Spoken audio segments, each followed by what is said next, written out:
Bonjour, aujourd'hui nous recevons Patrick Vignal, député, LAREM, et candidat au municipal.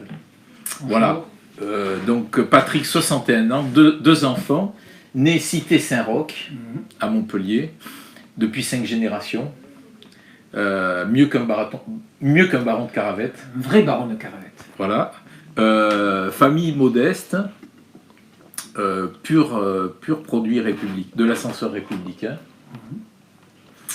Pas de bac, ce qui est rare dans la politique, et en particulier à l'AREM.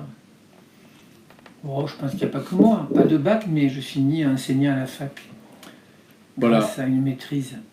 Donc, 7 personnes de votre famille ont été noyées en 1933 dans une crue du Lez.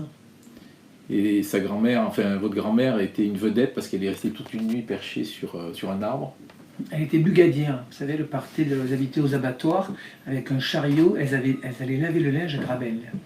Et ma maman est née à Figueroles, rue de Metz. Et mon oncle était le premier président de l'Étoile Bleue. Donc toute la famille Vignal, c'est pour ça que notre sang coule, le Lez coule dans nos veines, parce qu'on a démarré une histoire très compliquée avec la mort de cette personne. Et je suis né, moi, cité Saint-Roch, à côté du Lez. J'ai été élu conseiller général dans ce quartier et député dans ce quartier aussi. Et vous savez que pendant cette crue du Lez, il y avait un Sénégalais qui s'appelait Blanchette, qui avait fait la guerre de 14 et qui sonnait la trompette pour prévenir les gens. C'est quelqu'un de très célèbre, parce que et ce jour-là, il avait trop bu, donc il est parti avec le Lez, et il a eu droit à des funérailles très importantes avec le maire de l'époque. Ah, vous me l'apprenez, mais je ferai des recherches, tiens. Voilà, donc Patrick Vignal, qui vient du monde associatif, du judo. Il a monté une boîte à Selle-Neuve, une boîte de sport, ouais. Et il a été enseignant sportif au CREPS. En fait, j'ai trois vies, c'est-à-dire à la fois directeur d'un club de judo, c'était le plus grand de France, avec 1000 judokas, chef d'entreprise à l'âge de 19 ans, où je démarrais avec 0, et je voudrais remercier les gens de Selle-Neuve parce que je n'avais pas d'argent. Et ce sont les viticulteurs qui venaient m'aider à monter les cairons le week-end. C'est vrai que toute ma vie, les gens m'ont accompagné, m'ont aidé, et puis je suis retourné à 35 ans sur les bancs de la fac, puisque j'avais 3 brevets d'État, judo, préparateur physique et natation, et donc avec des équivalents, j'ai pu faire une maîtrise. J'ai commencé un DEA d'infocom aussi à la fac de sciences, et donc je me suis retrouvé enseignant, maître de conférence pendant une quinzaine d'années. Donc j'ai 3 vies, le monde associatif, chef d'entreprise et enseignant. Merci. Merci pour préciser. Et au niveau de la politique, on peut dire que vous êtes un peu un socialiste défroqué. Qu'est-ce que c'est un socialiste défroqué, monsieur Cuche? Expliquez-moi ce que c'est. Un socialiste qui a changé de camp. Non, je n'ai pas changé de camp. Je suis toujours de gauche. Sauf quand vous avez 80 frondeurs qui vous emmerdent pendant 5 ans, quand vous avez au sein du PS le courant Hollande, le courant Aubry, le courant Hamon et le courant Valls, où que les choses n'avancent pas, moi ce qui m'intéresse c'est de changer les choses. Ce n'est pas passer mon temps à tripatouiller. D'accord. Tu as l'avantage d'être clair. Oui, je suis toujours clair. Donc, votre Madeleine de Proust, c'est la voile et le cheval. Oui, parce que j'ai passé ma vie à combattre sur les tatamis ou à faire de la boxe, et je me rends compte que l'avantage de ces deux activités, la voile, vous ne maîtrisez jamais les éléments, et si vous n'avez pas beaucoup d'humilité, ça ne marche pas. Et pareil pour l'équitation, quand vous montez sur un jeu de 500 kg, si vous n'êtes pas humble, il vous vira. Qualité, beau parleur, tenace, énergique, direct, affectif. Défaut, trop direct et impatient. Et beau parleur, et trop parleur. Et trop parleur, voilà. En fait, je ne sais pas magouiller, je ne sais pas ne pas dire ce que je pense. Ça peut être un défaut en politique ou une qualité. On y reviendra plus tard. Pour l'instant, c'est une qualité, comme j'ai été élu 5 fois. Bon, le numéro 846 de la Glorieuse, on va faire un petit tour du côté de la mer, Palavas-les-Flots, vers la fin de la feria, point d'interrogation. On a arrêté la corrida et la feria du plomb dans l'aile. On revient sur les affaires d'urbanisme. Après Toulouse, maintenant le Biterrois est un peu arrosé. Les liaisons dangereuses entre la politique et l'urbanisme. Il y a des choses à dire à Montpellier. Ben, il y a des choses à dire partout. On a interviewé là dernièrement quelqu'un qui a beaucoup parlé, qui va sortir même un bouquin, qui a beaucoup de choses à dire. Monsieur Rivière. Jean-Christophe Rivière. Voilà, on revient sur l'AREM, exemplaire dans la crise permanente. Pourquoi exemplaire de la crise permanente? Ah ben vous direz la chose, hein. Regardez un petit peu ce qui se passe en ce moment. Et enfin Brissot qui allume un pétard à droite. Anne Brissot? Anne Brissot. Elle a fait une conférence de presse aujourd'hui où elle a déclaré sa candidature. Très bien, il faut qu'il y ait des candidats. Voilà. Donc, Patrick Vignal, est-ce que vous lisez La Glorieuse? Oui, même si quand je la lis, des fois je suis en colère parce qu'on parle de moi, mais ça me plaît quand on parle des autres et qu'on les allume. C'est le jeu. Sommes-nous assez irrévérencieux? Franchement, des fois, vous êtes limite des fois, mais bon, ça fait parler aussi, donc c'est pas gênant. Avez-vous bousculé Jérémy Malek? Très franchement, monsieur le maire devrait savoir qu'il y a de plus en plus des oreilles. Les murs ont des oreilles, et donc depuis quelque temps, comme ils n'ont pas de projet, l'objectif c'est d'exciter les oppositions. Donc c'est vrai que monsieur Malek, je l'ai croisé à l'inauguration du MOCO, et il me disait, vous m'avez bousculé alors que je ne l'ai pas approché. Vous l'avez apostrophé? Même pas, vous savez, j'ai pas besoin d'apostropher. Vous lui avez soufflé dans les oreilles? Les bouffons du roi, j'ai pas besoin de les apostropher ni de leur souffler dans les oreilles. J'ai autre chose à faire. Vous savez, quand on n'a pas de projet, c'est quand même grave, la 7e ville de France. Il vaut mieux qu'il m'attaque sur des projets, qu'il me parle de ma coopérative citoyenne, de ma fondation des volontaires, de mes crédits participatifs, plutôt d'expliquer que je suis quelqu'un de violent. Vous savez, je suis un garçon gentil. N'est-ce pas un peu contradictoire, Patrick Vignal, d'être sur la même longueur d'onde des Gilets jaunes et de soutenir le gouvernement de François de Rugy? Écoutez, je voudrais vous rappeler une chose. Pendant la crise des Gilets jaunes, j'ai demandé que ce soit les maires qui consultent. Macron m'a suivi. Je demandais qu'on gèle les taxes des carburants. Le président m'a suivi. Je demandais que les retraites moins de 2000 € ne soient pas indexées. Le président m'a suivi. Je demandais que les banques arrêtent d'agresser et de prendre de l'argent chez les plus pauvres. Sur les 5 mesures de 17 milliards, il y en a 4 qui ont été lancées. Grâce à vous? Non, c'est pas grâce à moi. Si, un petit peu quand même. On était un groupe, effectivement. Je ne vous cache pas que sur les boucles Telegram, certains parlementaires disaient « Vignal soutient les Gilets jaunes, il nous trahit ». Mais non, moi je suis la reine, je suis dans ma famille, je l'aime cette famille, et quand ça va pas, je dis ce que je pense. Bon, vous voulez à tout prix aller chercher l'étiquette En Marche, alors que, selon les Montpelliérains, votre plus grand défaut serait d'être En Marche. Alors je l'entends. Vous l'entendez ça? Sur les réseaux sociaux, je suis comme vous, je regarde, j'entends des gens qui disent on aime Patrick Vignal, on veut voter pour lui, mais il ne faut pas qu'il prenne l'étiquette En Marche. Vous l'avez lu vous aussi. Enfin, moi je n'ai pas la marque honteuse. Je trouve que ce qu'aiment les Français, c'est la sincérité. Vous savez, on est habitué à quelqu'un comme Georges Frêche, moi je dis les choses. Je ne me planque pas. Et donc, ce que je trouve quand même en ce moment assez compliqué en ce moment, sont ces candidats. Certains, ils prennent la marque, après ils la cachent. Certains, ils ne la veulent pas, mais ils vont faire les pieds de grue à l'Élysée pour avoir un soutien. Je suis député d'un pays En Marche. Alors, par contre, ils peuvent compter sur moi, les Montpelliérains, pour avoir une politique qui soit sociale, qui soit au service des autres, et qui soit surtout en confiance et en transparence, ce qui n'est pas le cas en ce moment. Voilà, on dit que vous partez à la mairie aussi pour survivre. Survivre à quoi? Survivre, sauver Vignal. Non, sauver votre peau politique. Mais pour faire quoi? Parce que votre circonscription devrait être attachée à celle de Coralie Dubost. Vous savez, monsieur Cuche, quand on est élu à 65% dans une circonscription et que votre président fait que 53, vous avez 15 points d'avance, j'ai aucun souci dans ma circonscription. Non, je sais que vous n'avez aucun souci, mais normalement les deux circonscriptions devraient être attachées. Et s'il y en a un qui devait sauter entre Coralie Dubost et vous, ce serait plutôt vous. Mais qui c'est qui vous a dit ça? Vous avez l'oreille. J'ai l'oreille. Vous avez l'oreille d'Emmanuel Macron, un ami intime commun? Non, j'ai pas l'oreille d'Emmanuel Macron. Moi, je vais vous dire. De toute façon, c'était mon dernier mandat de parlementaire. Et je veux faire une autre confidence.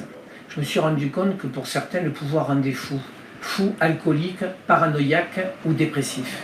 Il y en a certains, ils ont combiné les 4. Moi, je veux avoir du temps pour ma vie professionnelle, personnelle et sportive. Donc si je suis candidat à cette mairie, c'est parce que ça ne me convient pas le fonctionnement. Et pourtant, en 2014, ce qui était fait était pas mal. Il y a eu des promesses aux gens de faire autrement. À l'arrivée, c'est une déception. Donc on va changer cette transition, on va remettre cette ville à flot, et j'y ferai un mandat pour préparer l'avenir. Oui, monsieur Vignal, votre mandat de député, c'est pour faire... un mandat de député, une campagne municipale, c'est pas tromper les électeurs. Mais monsieur Cuche, ça vous a pas échappé, c'est mon 2e mandat. Ça fait 8 ans que je trompe pas les électeurs. Les électeurs, au premier tour des législatives, c'est 40% qui ont voté pour moi à Montpellier. Je suis toujours disponible, sauf qu'aujourd'hui, cette ville, elle coule dans mes veines. Cette ville, j'ai une histoire. Et quand je vois comment ça fonctionne, ça ne me satisfait pas. Donc j'ai aucun souci. Vous savez, en tant que député, 3 missions importantes. Le MMA, arts martiaux dans les cages, depuis 20 ans, c'est validé. Action Cœur de Ville, 5 milliards, c'est validé. Il me reste à faire une chose que je ferai quand je serai maire de Montpellier, c'est inscrire la Camargue au patrimoine immatériel de l'UNESCO. Voilà, j'aurai rempli une mission de parlementaire. Vous avez été très fort parce que vous faites parmi des 10% de députés les moins présents à l'Assemblée nationale. On est bien d'accord, oui, parce que j'estime qu'il y a ou des parlementaires qui passent leur vie le cul sur la chaise de l'Assemblée, qui ne connaissent pas leur circo, il y a des gens de terrain. Moi, je suis un élu de terrain, je l'ai toujours dit, j'ai toujours revendiqué. Ma priorité, c'est de faire remonter des projets de loi qui partent du terrain, qui soient votés à Paris et pas le contraire. Quand vous votez une loi dans un bureau du ministre avec les 4 conseillers et que cette loi ne correspond pas au territoire, vous vous plantez. C'est pour ça qu'il faut changer le principe. Et d'ailleurs, je fais partie de ces parlementaires qui disent une semaine à Paris, une semaine en circo. Parce que quand vous êtes comme moi, ou d'être à Paris, en circo, avoir la mission des centres-villes, il ne vous a pas échappé que j'ai visité plus de 150 villes. Donc je ne peux pas à la fois faire une mission, voter des lois et être en commission. Donc moi j'ai choisi, je suis un homme de terrain. Voilà, c'est comme ça. Jean-Pierre Grand appelle Alex Larue et Michael Delafosse des élus d'expérience. Jean-Pierre Grand considère-t-il comme un candidat de 2e niveau? Écoutez, moi j'aime bien Jean-Pierre. J'imagine que c'est pas au judo parce que. Moi j'aime bien Jean-Pierre Grand, mais Jean-Pierre Grand il arrive à 70 ans. Moi j'aurais besoin qu'il transmette à Alex Larue. Enfin, Jean-Pierre Grand il doit sa carrière aux Républicains. C'est pour ça que ce monde est fou en ce moment et que je me dis à un moment donné, mais comment voulez-vous que les citoyens nous fassent confiance? Jean-Pierre Grand, il me semble qu'il est au parti républicain. Ça serait plus intéressant qu'il transmette. C'est un excellent parlementaire qui a été élu dernièrement grâce aux voix de son ami Philippe Sorel. Ça serait intelligent qu'il transmette tout son savoir et tout ce qu'il a appris en politique auprès d'Alex Larue. Et je voudrais dire à Alex Larue, quelqu'un de bien, quelqu'un de sain. Je n'aurais aucun souci de gouverner avec Alex Larue parce que Alex Larue fait partie de ces gens qui sont capables de pouvoir travailler, qui n'ont pas un ego surdimensionné. Expliquez-moi pourquoi les hommes politiques, selon vous, sont sains quand ils sont dans l'opposition et quand ils sont au pouvoir, perdent un peu la tête. C'est ce qui se passe un peu parfois dans certaines villes, au sommet de l'État aussi, parce que par exemple l'exemplarité, la sobriété prônée par la campagne d'Emmanuel Macron a quitté l'arène aujourd'hui. Alors, on ne peut pas dire tout à fait ça. Le problème, c'est comment on fait quand on fait une campagne. Il faut faire rêver les gens, et quand on est au pouvoir, c'est la réalité des choses. C'est pour ça que moi j'ai compris assez rapidement que je n'avais pas le pouvoir. Le pouvoir sont les citoyens qui l'ont, et je ne veux pas courir après le pouvoir. Moi, je veux l'exercer. Et vous savez, c'est pour ça que je veux faire un mandat et pouvoir transmettre à une nouvelle génération. Parce que j'ai tellement vu de maires, une fois qui étaient élus en 2014, disaient « je me prépare pour les prochaines élections ». C'est fini le temps où la dernière année, on faisait des travaux, on inaugurait des rubans. Pour moi, la politique, c'est qu'un passage dans la vie. C'est pour ça que je ne veux pas que ce soit trop long. Il y en a certains, ils ont passé leur vie à faire la politique. Moi, j'aime bien Jean-Pierre Grand, mais toute sa vie, ça a été de la politique. Donc, ils ont du mal à en sortir. Moi, j'ai une vie après la politique, et je compte à la conserver. Pourquoi depuis 2 ans une omniprésence à la télé, sur BFM Alors, parfois, on vous y a vu 3 fois par jour. Oui, vous savez, ça m'est arrivé de faire 5 télés et 3 radios dans la journée. Alors, un député, vous pensez, c'est pas trop, c'est pas trop. Vous ne pensez pas qu'un député de Montpellier qui est inconnu, qu'est-ce qu'il faut à la télé? 3 Ardisson, Ruquier, France Inter, France Info, le New York Times, le Wall Street Journal que j'ai fait la semaine dernière, Patrick Vignal, le petit jeune de Montpellier. Et pourquoi je paye tous les mois? Pourquoi je suis invité? C'est ça, je vous retourne à la question. Parce que j'aime parler vrai. Parce que j'aime parler vrai. Parce que je dis des choses sincères. Vous savez, encore hier, j'ai croisé des gens qui m'ont dit « quand on vous voit, on n'est pas d'autre parti, mais on a envie de vous faire confiance ». Le problème, il est là. C'est que si c'est parler sur des plateaux et des éléments de langage, que ce soit de n'importe quel parti, ça ne fonctionne pas. Je suis un homme sincère et je veux rester sincère. C'est pour cela que j'ai fait plus de 1000 heures de télé et de radio en 2018. Et je peux vous dire à certains qui me décriaient de la REM, moi je sais les échanges que j'ai avec un président de la République, je sais les échanges que j'ai avec certains ministres qui me disaient on est ravis que tu ailles nous défendre sur les plateaux. Parce que même quand je n'étais pas d'accord avec mon gouvernement, j'avais des éléments factuels pour répondre. Est-ce que vous comprenez la déclaration de Patricia Miralles qui dit « la REM pèse 6% à Montpellier ». Mais non, je ne la comprends pas du tout et je suis même étonné. Mais vous savez, ça revient toujours au même principe. Je pense que Patricia se trompe. Elle dit toujours qu'elle doit tout à Philippe Sorel. C'est Emmanuel Macron qui est devenu président de la République. Donc la REM, ça paye ce qu'on va y mettre. La REM, ça dépendra le programme qu'on va avoir. Moi, avant de venir à la REM, il ne vous a pas échappé quand même. 2008, printemps de la démocratie, détente au bas des immeubles, 25 000 personnes. 2016, appel à projet citoyen avec la réserve parlementaire. 50 assos à lunettes, 50 dossiers. Le Parlement de députés juniors. Moi, mon ADN, c'est la foule. Je n'ai pas peur de la foule. Pourquoi vous n'êtes pas présenté à la Lunel? Et parce que j'aime Montpellier. Parce que Montpellier, j'y suis né. Parce que Montpellier, c'est ma ville. Parce que Montpellier, ce sont mes racines. La rue de la Fosse, Brissot, Cour, sans doute Altrad, un représentant des Gitans, Manu Reynaud, le général Gobert, Slimane, que vous inspire la multiplication des candidatures à Montpellier? Vous oubliez mon ami Christian Assaf. Je vois que c'était en 2012, Christian, qui est un garçon brillant aussi. Ça m'inspire, cette ville, on l'aime. Et donc les gens ont envie de vous oublier Romain Subira, qui est un jeune d'avenir. Oui, mais enfin bon. Il y en a d'autres encore, vous serez surpris. Je crois qu'il y avait un candidat la dernière fois. Mais moi, c'est la démocratie. Vous savez, ce que j'aime dans certains, ils n'ont pas la marque honteuse. Alex Larue, les Républicains, les Verts, ils défendent. Même mon collègue Michael Delafosse se fait investir, il enlève le logo. Mais les gens, ils veulent des gens sincères. Et c'est important, la sincérité, non? Est-ce que c'est sincère d'enlever le logo? Mais justement, je pense que c'est une erreur. On doit dire d'où on vient. C'est ce que demandent les citoyens, non? Vous savez, même gens, quand on change de camp? Vous savez, mais moi, j'ai pas changé de camp. Moi, j'ai pas changé de camp, monsieur Cuche. Je peux vous montrer les lettres que j'ai faites à tous mes collègues députés. Il ne vous a pas échappé que sur 170 militants de la CIRCO, j'en avais 160. Je vous faire une confidence. Il y a des marcheurs qui sont partis de ma campagne me disant il y a trop de socialistes. Vous ne me verrez jamais taper sur mon parti. Moi, je sais, si je suis là, je dois à Georges Frêche, à Robert Navarro, à André Vézinet, à Michel Guibal, à Hélène Mandrou. Montpellier a eu la chance d'avoir des vrais élus. Donc, je ne cracherai jamais dans la soupe de mon parti. Pourquoi vous êtes déclaré juste après les élections européennes? Mais parce que ma priorité, c'est de faire élire Irène Tolleré, qui sera une excellente élue, femme de terrain. C'est pas trop tôt? Non, c'est pas trop tôt, je pense que c'était le bon timing. Vous n'allez pas vous fatiguer? Vous savez, j'ai pas tendance à me fatiguer, monsieur Cuche. Je suis quelqu'un de passionné. Au cas où vous n'auriez pas l'investiture, vous vous présentez quand même? Mais monsieur Cuche, quand je monte sur un tatami, c'est pour gagner. Oui, non, mais au cas où. Mais j'envisage pas. Je suis comme le président de la République, quand il fait quelque chose, il va réussir. Sinon, je ne monte pas sur un tatami. Si c'est Philippe Sorel ou Mohamed Altrad qui ont l'investiture, vous les soutiendrez? Mais c'est moi qui l'aurai, monsieur Cuche. Donc, vous me poserez la question la prochaine fois. Est-ce que vous les soutiendrez tous les deux de la même façon? Alors, très franchement, différemment. Différemment parce que Philippe Sorel, on a quand même navigué un certain parcours ensemble. Je trouve qu'aujourd'hui, il se perd. Il se perd, c'est un garçon intéressant qui aimait sa ville, qui était travailleur, mais il s'est perdu parce que je pense qu'il a cette relation au pouvoir telle qu'il a peur de son nom. Vous avez vu dans le conseil municipal, il explique tout le temps, dès que je croise quelqu'un, il va me prendre à la mairie. Donc je pense que c'est dommage, il avait des bonnes ambitions en 2014 et il a déçu mon nom de Montpellierin. Pour vous présenter au municipal, vous avez eu un feu vert d'Emmanuel Macron? J'ai posé mon dossier comme tout le monde, je ne veux pas de passe-droit. Parce qu'il se dit que vous ne serez pas dans les bonnes grâces du président. Ça, c'est Jean-Pierre Grand. C'est votre ami Jean-Pierre Grand. Non, c'est pas Jean-Pierre Grand. C'est étayé sur ce qui s'est passé il y a un an et demi par rapport à l'ISF. Ah bon? Où il vous avait recalé sur des prises de position. Écoutez, monsieur Cuche, je vous montrerai mes textos Emmanuel Macron. Pas de suite. Je ne trahis jamais, je vous montrerai plus tard. Pour l'ISF, c'est très simple. Oui, on a oublié ça. J'étais un des premiers parlementaires qui a dit l'ISF, c'est très clair. On va l'évaluer. S'il faut continuer à faire un sort de l'ISF, on le laisse. S'il faut le remettre, on le remettra. Ça vous a pas échappé qu'ils sont en train de le remettre d'ailleurs. Et c'est la 5e mesure, effectivement, que j'avais proposée. Je finirai directeur de cabinet d'Emmanuel Macron, si je ne suis pas maire, je sens. Qu'est-ce qui différencie le PS que vous avez connu et LERM? Alors, et la REM? Tout.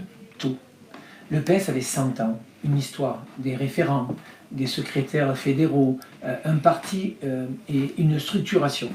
La REM, c'est un nouveau mouvement, c'est tout neuf, c'est normal, ça s'installe. La REM, c'est du renouvellement, homme-femme. La REM, c'est de la parité. La REM, c'est un état d'esprit. D'ailleurs, les marcheurs sont complètement différents. Avant, moi, j'amenais ma feuille de route et les socialistes devaient la même. Maintenant, ils veulent savoir. Ils ont raison. Vous savez, je pense faire partie de ces socialistes qui ont muté rapidement à l'état d'esprit de la REM. J'arrive pas dans une soirée où il y a des marcheurs en disant voilà la route. Je leur demande ce qu'ils en pensent. Ça, c'est la nouveauté politique. Actuellement, un sondage vient d'avoir lieu sur Montpellier. Vous en êtes le commanditaire? Non, aucun sondage. Je peux vous dire que normalement, la commission d'investiture doit faire un sondage en octobre. Mais dès que je serai au courant, je vous tiendrai au courant. Je dis, actuellement, un sondage vient d'avoir lieu. Oui, je ne sais pas qui c'est. Alors on a des sources, hein. Un coup c'est Altrad, un coup c'est Sorel, je ne sais pas. Mais vous êtes au courant, vous êtes plus au courant que moi. Paris, Lyon, partout ça coince. Avez-vous une solution pour le parti du président à Montpellier? Oui, je pense que le président, il faut qu'il investisse des gens qui aient l'ADN en marche. Et des gens qui ont l'ADN en marche, on est quelques-uns. Je pense que si vous voulez, il y a deux solutions pour le président. Ou il veut des généraux qui soient prêts à s'ouvrir le ventre pour lui, mais qui diront des vérités, ou il prend des baronnies locales, c'est-à-dire des gens qui ont l'impression que s'ils gagnent, c'est grâce à eux, et s'ils perdent, c'est à cause de la reine. Vous savez, quand vous expliquez que Castaner vous embattait les machins, quand vous expliquez que la crise des gilets jaunes, c'est la faute du gouvernement député, quand vous recevez des gilets jaunes, et c'est ce qui m'a décidé d'être candidat. Parce que pendant la crise des gilets jaunes, bien sûr, j'ai eu du stress. J'ai fait 8 débats.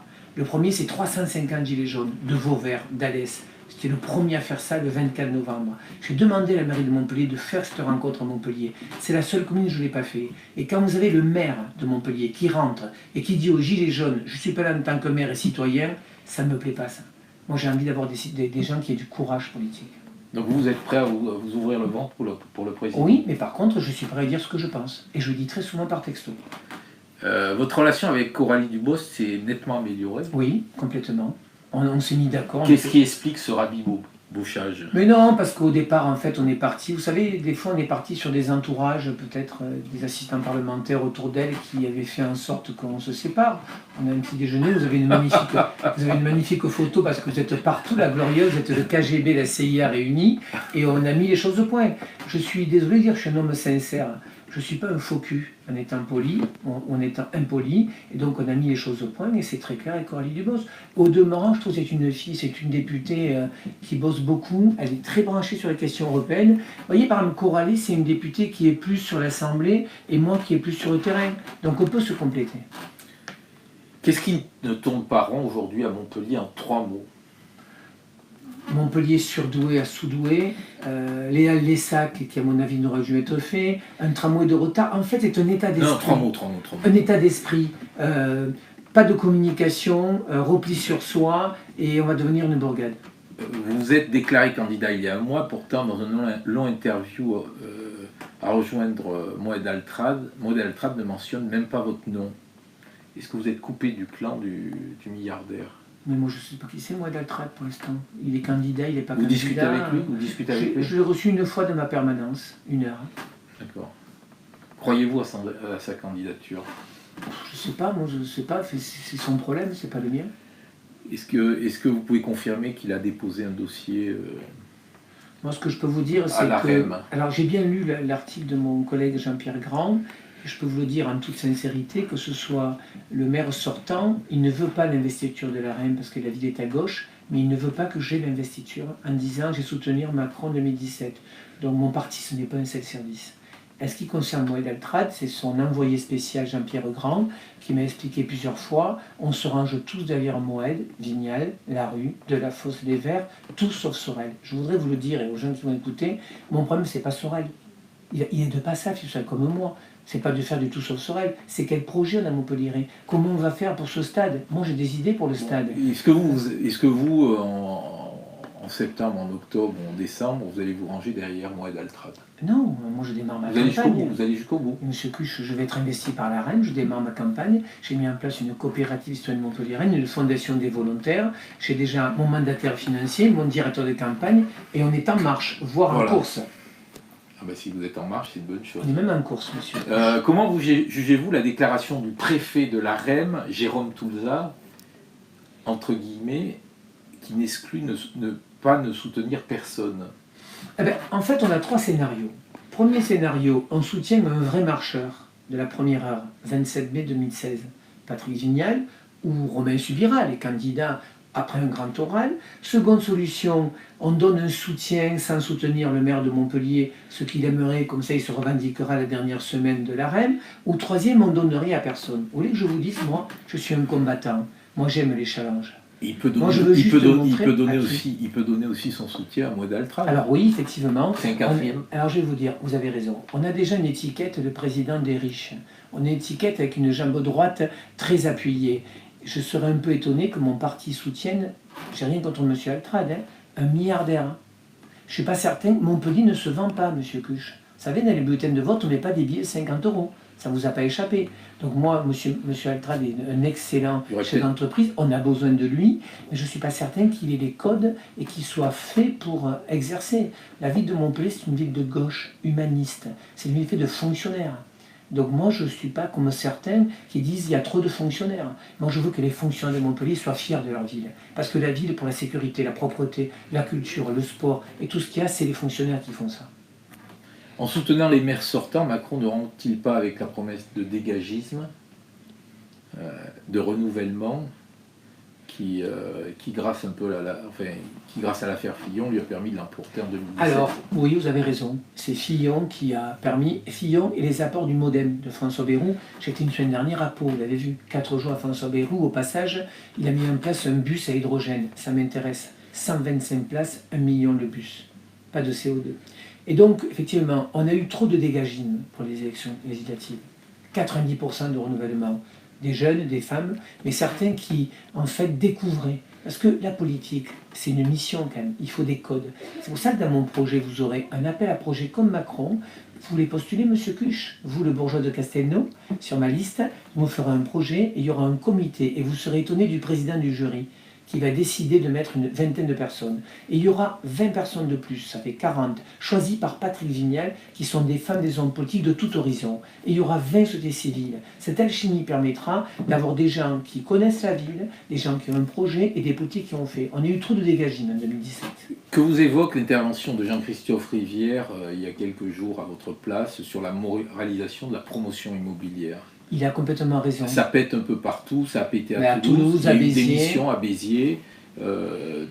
Demain, on sort un article là, sur Béziers, sur des conflits d'intérêts notoires. Je vais vous faire une confidence. Patrick Vignal élu maire de Montpellier, il n'y aura plus de Serme et de Sam.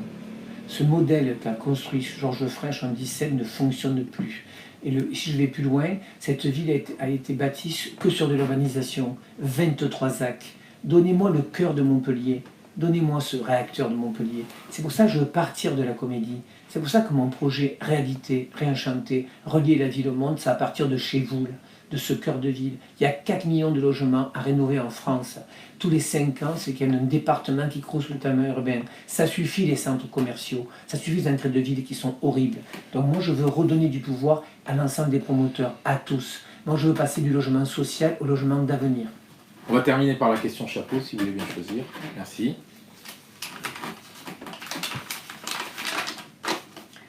Chapeau, pourquoi vouloir un grand oral pour Montpellier alors que celui de Paris a montré que les dés étaient pipés? Très bonne question, monsieur Cuche. À Paris, c'était pas pipé les dés. À Paris, il y avait Benjamin Griveaux, Madjoubi, Hugues Rançon et Cyril Villani. Ils sont les 4 marcheurs. À Montpellier, le seul marcheur candidat s'appelle Patrick Vignal. Monsieur Sorel n'est pas marcheur, que je sache. Il fuit la marque. Monsieur Altrad n'est pas marcheur. Monsieur Altrad a toujours dit je suis une liste citoyenne. Donc c'est pas pipé. Moi, à Montpellier, le grand oral, il est Romain Subira doit poser un dossier. Mais si monsieur Sorel veut faire un grand oral et Patrick Vignal, au lieu d'envoyer ses toutous qui veulent essayer de me provoquer, si monsieur Altrad veut faire un grand oral, au lieu d'envoyer Jean-Pierre Grand qui met un tutu rose devant l'Élysée pour avoir l'investiture. Moi, je veux dire, tout le monde fait le pain à l'Assemblée. Tout le monde fait le pain. Ça veut dire quoi? C'est-à-dire que tout le monde arrive et tout le monde se met en belle princesse pour dire Emmanuel Macron, je veux avoir le soutien. Je suis député, La République en marche, et je n'ai pas peur de ma marque. Je n'ai pas peur. Donc, qu'on fasse un grand oral, est-ce qu'on a les mêmes valeurs? Quelle est la charte? La charte de La République en marche, c'est de rassembler. Vous pensez que le maire sortant, il rassemble à ce moment? Vous pouvez pas me parler du second tour des élections? On fait comment quand on a un maire sortant, qu'on est entre 23 et 25%, et qu'on s'est fâché avec la France insoumise, en mettant en pâture Muriel Réciguier et les commerçants, qu'on s'est fâché avec les écolos, qu'on insulte à longueur de journée le PS, et qu'on insulte Alex Larue, la Républicaine. Et vous voulez parler d'une charte où on rassemble les gens? Quant à M. Altrad, c'est sympa, il ne sait pas s'il est candidat. Moi, je suis candidat, parce que j'aime cette ville, je vais aller jusqu'au bout. Très bien, je vous remercie. C'est moi qui vous remercie, M. Cuche. Merci, M. Vignal.